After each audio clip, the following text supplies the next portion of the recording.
bantayan niyo rin po ako habang nagtatrabaho. Pagalitan niyo ako 'pag hindi ako nagtatrabaho nang maayos. Makikinig talaga ako.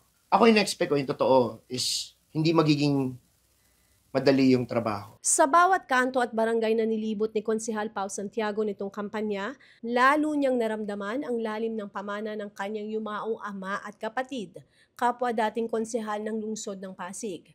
Sa mga salubong at pakikipagkamay, nakatanggap siya ng mga kwento, alaala at taus-pusong pasasalamat mula sa mga Pasigueñong minsang natulungan ng kanyang pamilya. Nung nag-house to house, wala akong ibang narinig sa mga kapwa Pasigueño kundi gaano nila hindi nakakalimutan yung tatay ko at saka yung kapatid ko.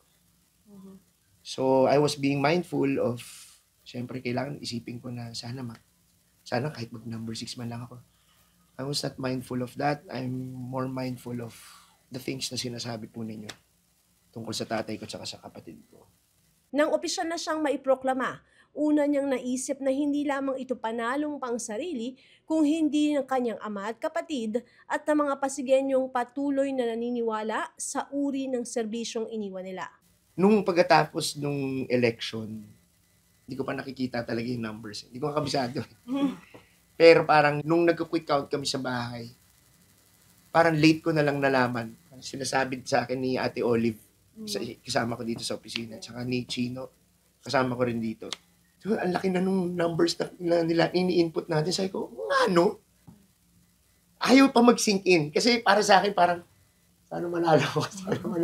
Sabi ko, parang laki nga nung numbers, no? Kailangan mag-matter yung dami ng votes, syempre. Yung placement, hindi ko yan alam. Sa totoo lang, hindi ko sinadya na mag-number 3.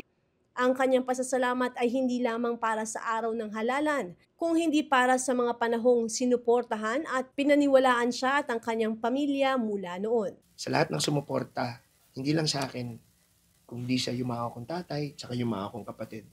Maraming salamat. Hindi ko kayang hindi sabihin na hindi ako makakarating dito kung hindi dahil sa kanila. So kahit wala sila, may natungtungan ako. And also, nung nakatungtong ako doon, sinamahan niyo pa ako. Kapwa Pasigueño, maraming salamat. Hindi nyo nakakalimutan yung tatay ko kahit wala na siya. Saka yung kapatid ko. Salamat kasi ang dami kong narinig na magagandang bagay sa kanila. Hindi sa mga kamag-anak ko, hindi sa mga kaibigan nila, sa inyo. Kaya muli, maraming salamat po. Thank you. And bantayan nyo rin po ako habang nagtatrabaho.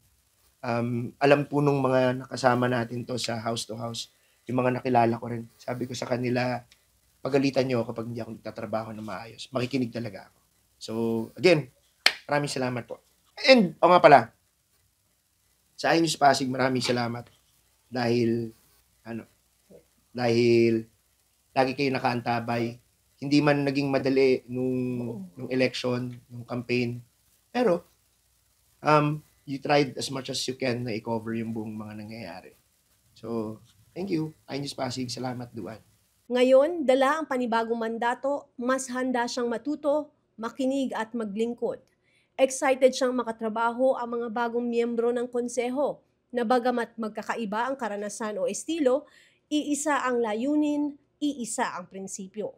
Ako in-expect ko, yung totoo, is hindi magiging madali yung trabaho. May verse sa Bible, sabi doon, iron sharpens iron, man sharpens man.